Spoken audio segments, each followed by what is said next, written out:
અમદાવાદમાં બીએપીએસ સ્વામિનારાયણ સંપ્રદાય કરશે પ્રમુખ વર્ણી અમૃત મહોત્સવની ઉજવણી। પ્રમુખ સ્વામીના બીએપીએસના પ્રમુખ પદે 75 વર્ષ પૂર્ણ થતા આયોજન કરાયું છે। 7 ડિસેમ્બરે સાબરમતી નદીના કિનારે કાર્યક્રમ થશે। ડેકોરેટિવ લાઇટિંગથી સુશોભિત 75 હોર્ડિંગ અને સૂત્રો સાથેની બોટ પણ બનશે આકર્ષણનું કેન્દ્ર।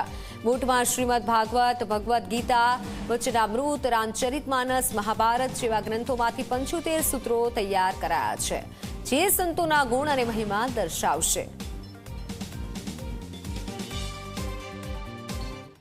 પ્રમુખ સ્વામી મહારાજના બીએપીએસના પ્રમુખ પદે 75 વર્ષ પૂર્ણ થઈ રહ્યા છે, જેની ઉજવણી બીએપીએસ સ્વામિનારાયણ સંપ્રદાય દ્વારા કરવામાં આવી રહી છે। અને પ્રમુખ વર્ણી મહોત્સવ ઉજવણી જે છે એ રિવરફ્રન્ટ ખાતે 7 ડિસેમ્બરે ઉજવવાનું આયોજન કરવામાં આવ્યું છે, જેના ભાગરૂપે એ સાબરમતી નદીના એ દ્રશ્યો જોઈ શકાય છે કે જ્યાં એક આકર્ષણનું કેન્દ્ર અહીંયા ઊભું થઈ રહ્યું છે કે જ્યાં સાબરમતી નદીની અંદર અટલ બ્રિજથી પાલરે બ્રિજ વચ્ચે એ વિશેષ બોટો જે છે એ અહીંયા મૂકવામાં આવી છે।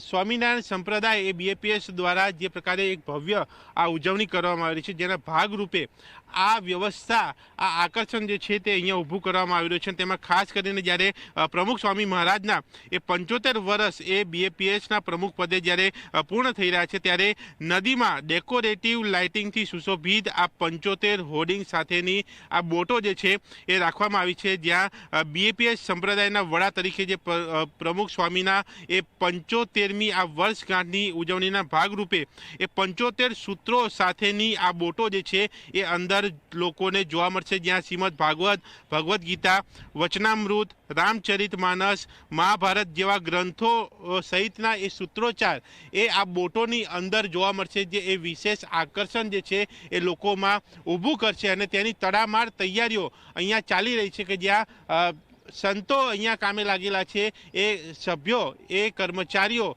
એ લોકોને અહીંયા કામે લગાવવામાં આવે છે અને વિશેષ ક્રેન દ્વારા આ પાલડી રિવરફ્રન્ટ ખાતેથી આ બોટો જે છે એ નદીમાં ઉતારવામાં અને તેને ગોઠવવાની પ્રક્રિયા જે છે તે હાલ કરી રહી છે। તેની સાથે આ રિવરફ્રન્ટ ઇવેન્ટ સેન્ટર જ્યાં આખા કાર્યક્રમનું આયોજન કરવામાં આવ્યું છે, ત્યાં સ્ટેજની તૈયારી પણ એ પૂરજોશ ચાલી રહી છે। અને આ પ્રકારે એક વિશેષ તૈયારી આ પ્રમુખ વર્ણી અમૃત મહોત્સવની કરવામાં આવી રહી છે, જ્યાં 100 સંતો અને 1000થી વધુ સ્વયંસેવકો હાજર રહેશે અને મહંત સ્વામી પણ આ કાર્યક્રમમાં હાજર રહેશે, જેના માટે એ વિશેષ કેબિન જે છે એ સ્ટેજ ઉપર પણ બનાવવામાં આવી રહી છે। અને આ કાર્યક્રમમાં રાજ્યના એક મુખ્યમંત્રી સાથે કેન્દ્રીય ગૃહમંત્રી તેઓ પણ ઉપસ્થિત રહેવાના છે। તેને જોતા એ સુરક્ષામાં કોઈ કમી ન રહી જાય તેનું પણ ખાસ અહીંયા ધ્યાન રાખવામાં આવી રહ્યું છે। અને એ માહોલ અહીંયા આ ઇવેન્ટ સેન્ટર પાસે એ રિવરફ્રન્ટ ખાતે એ સાબરમતી નદીમાં જોઈ શકાય છે કે જ્યાં તમામ બોટો તૈયાર થઈ ચૂકી છે, જેને નદીમાં ઉતારીને એ અલગ નજારો અહીંયા ઊભો કરવામાં આવશે। અને 7 ડિસેમ્બરે જ્યારે આ મહોત્સવ ઉજવાઈ રહ્યો છે, એ 7 ડિસેમ્બર બાદ પણ 2 દિવસ સુધી આ બોટો જે છે એ લોકોને જોવા માટે આ નદીમાં રાખવામાં આવશે, જેના કારણે કોઈ પણ વ્યક્તિ આ મહોત્સવને માણવામાંથી બાકાત ન રહી જાય અને એક અલગ નજારાનો પણ આનંદ જે છે તે લોકો લઈ શકે। કેમેરામેન તુષાર શાહ સાથે દર્શન રાવલ, ઝી મીડિયા, અમદાવાદ।